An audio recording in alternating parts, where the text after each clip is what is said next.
Welcome to another episode, well, not really another episode, welcome to the yearly episode of Oscar Talk with my friend Mike. It also goes without saying that there's going to be tons of spoilers in here, so if you haven't seen any of the Best Picture movies, either ignore the fact that we're going to spoil them or go watch them and come back. Today we're going to talk about all of the Oscar Best Pictures. So first up, we're going to talk about the movie called Arrival. Essentially, Arrival is about these mysterious crafts that have landed on Earth and basically humanity's reaction to that, and then the realization that if you destroy everything you don't understand, then you basically could ruin your ability to learn something mind-changing like a new language. By learning that specific thing, you could unlock the ability to understand something on a much larger scale. For example, realizing that time may not be as linear as we think it is.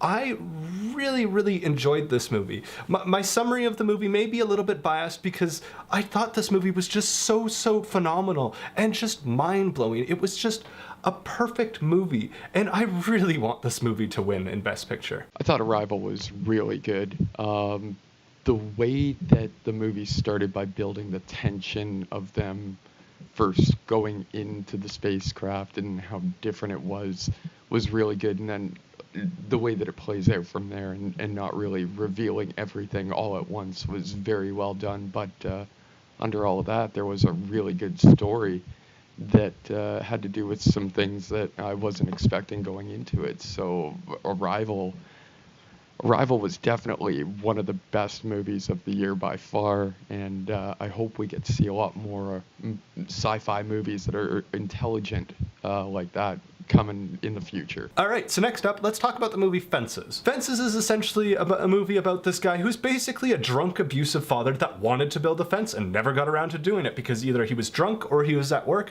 or he was busy being either physically or emotionally abusive to his family. And that's basically what the movie is, as horrible as that sounds. That's really essentially the core of the movie. Yeah, so Fences, not a big fan of that. I thought Denzel Washington was a little bit over the top, but he seems to always be that way in his movies. Like even in Flight, I'm not a big fan, but you could definitely tell that this was adapted from a play.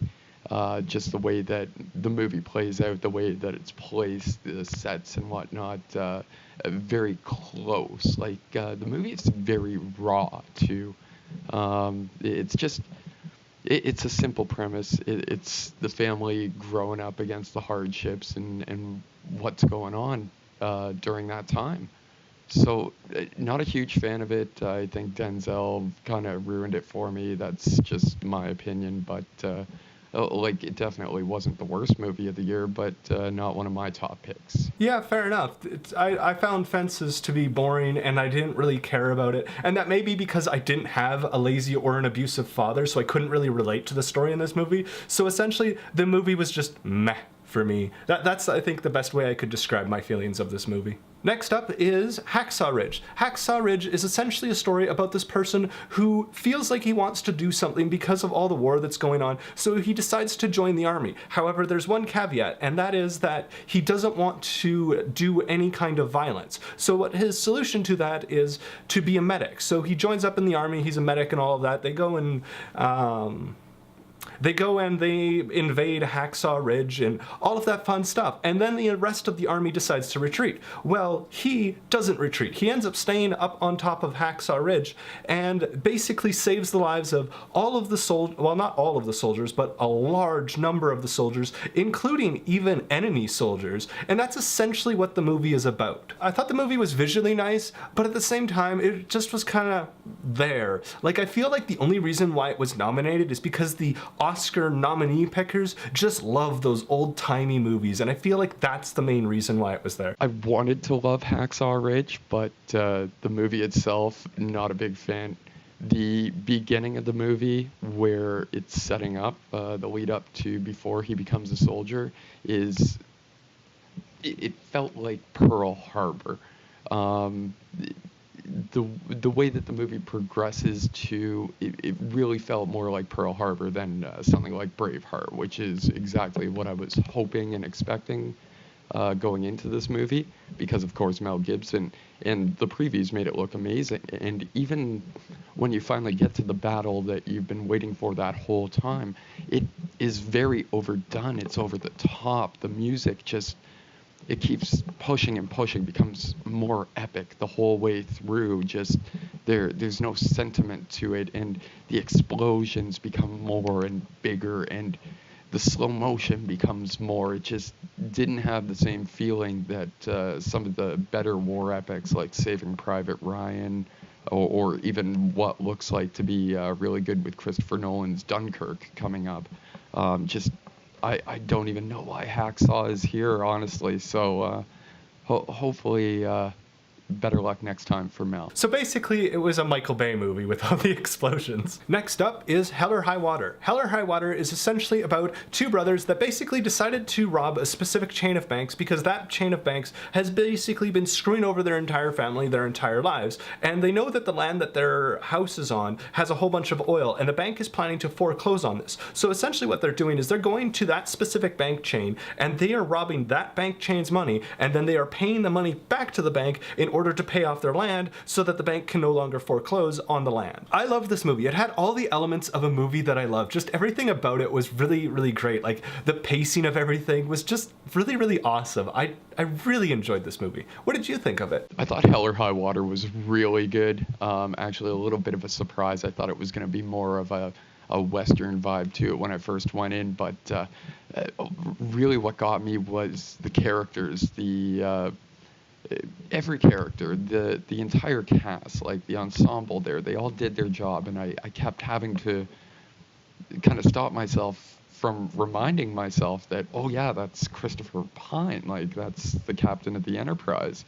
He was really good in this movie, and there's some surprises, and you feel for the characters when things happen, like multiple characters. It's not like you're only focused on one or two, but there's a few of them that you get to know, and you really come to have feelings for by the time the movie ends.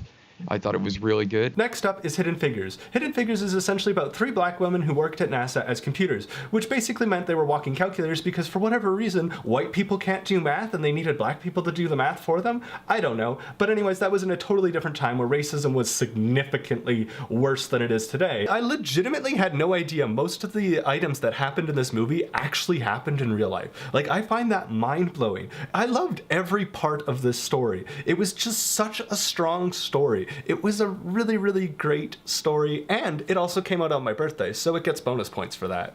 What did you think of it? I thought Hidden Figures was all right. It was a good movie, but a little slow at some points there.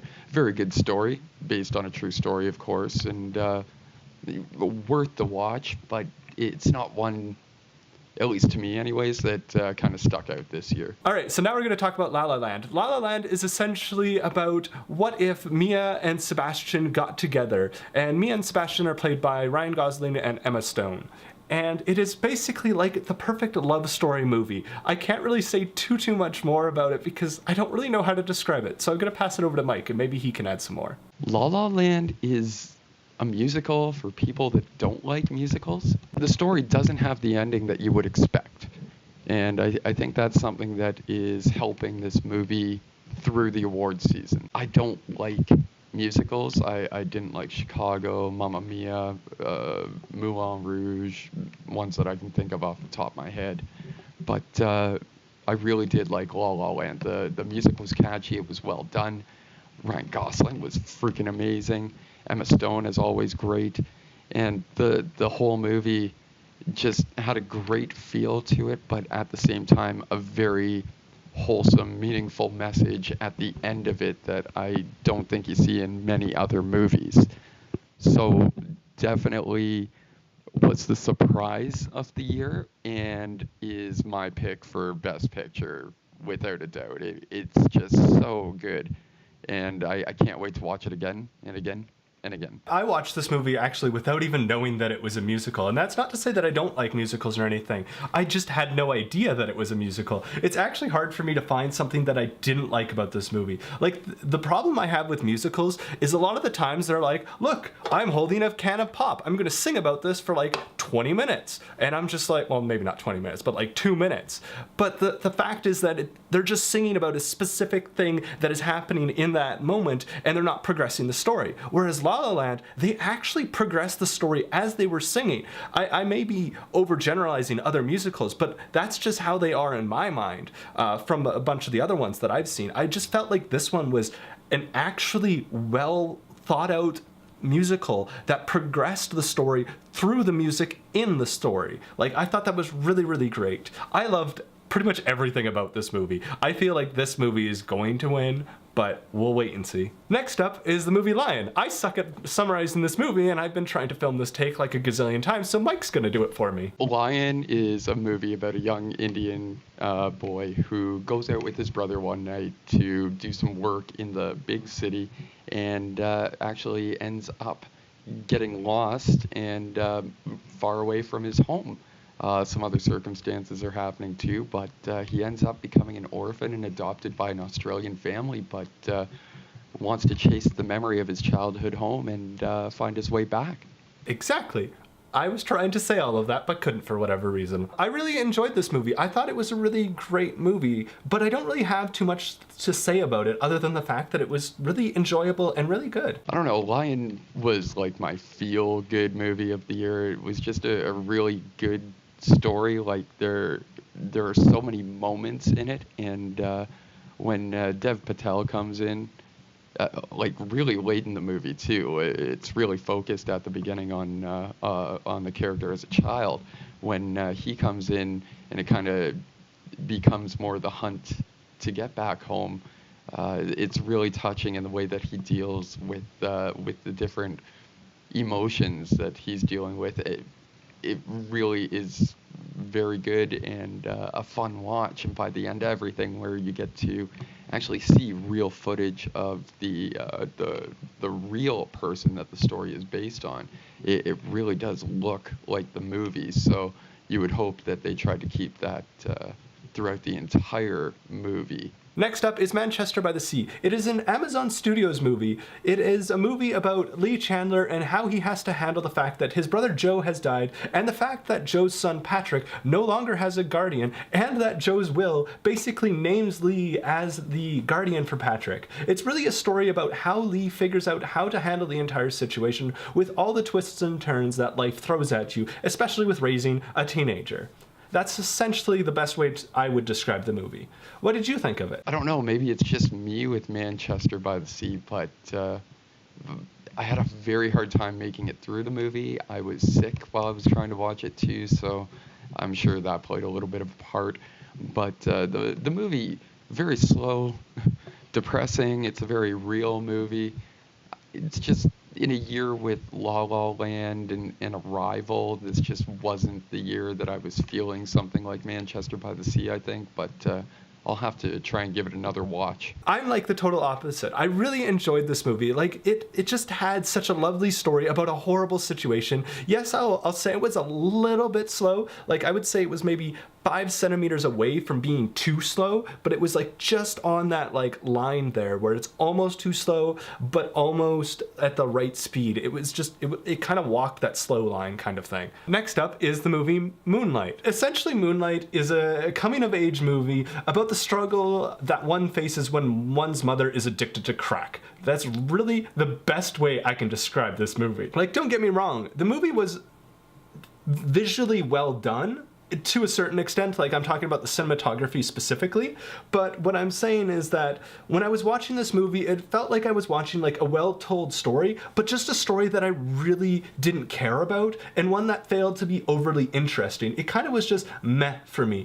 Like, I never would have actually watched this movie had it not been nominated for an Oscar and if Mike had not been like, watch this movie. Like, I never would have watched it. It just, like, the trailer didn't seem interesting. Everything about it, even the synopsis, I'm just like, this isn't really a movie for me. My mother's not addicted to crack, so I can't really relate to this. So why would I watch it? I'm sure you have, like, the total opposite opinion of what I just said, so I'm gonna pass it to you. Yeah, no, Moonlight was really good. Like, you don't need to relate to it by smoking crack. You just need to be able to watch the story unfold, and it's a very well done story.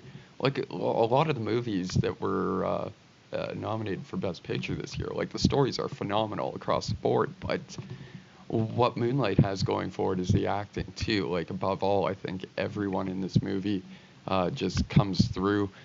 I I didn't like the one part. The movie's basically broken into three different acts, and I didn't like the shifting from the second to third act. I thought it was a little bit too much. It was hard to keep track of the characters because they had changed so much, and it took you kind of out of what you had already seen, and you had to get yourself going again by learning who the characters were, and almost regrowing the attachment. But the first act, where he's a young boy and he's growing up, is awesome. But the second act is where this movie really shines.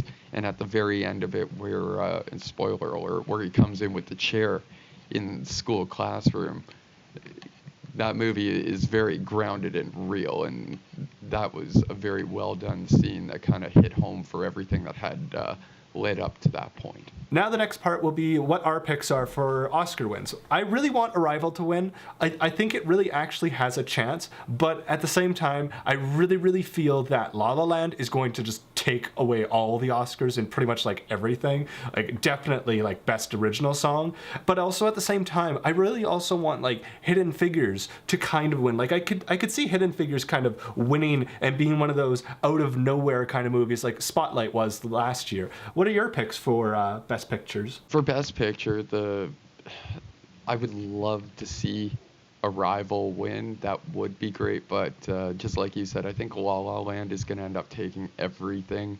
That movie is just really good on every level.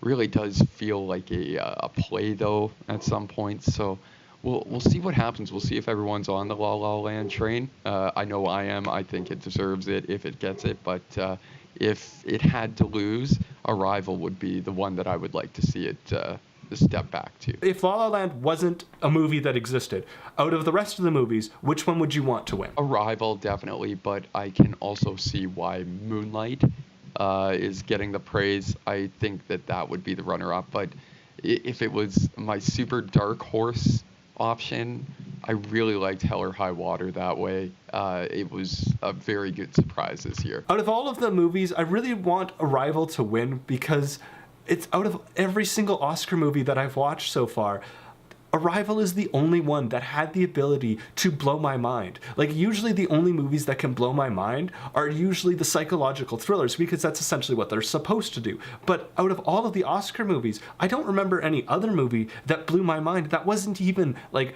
based on a true story kind of thing.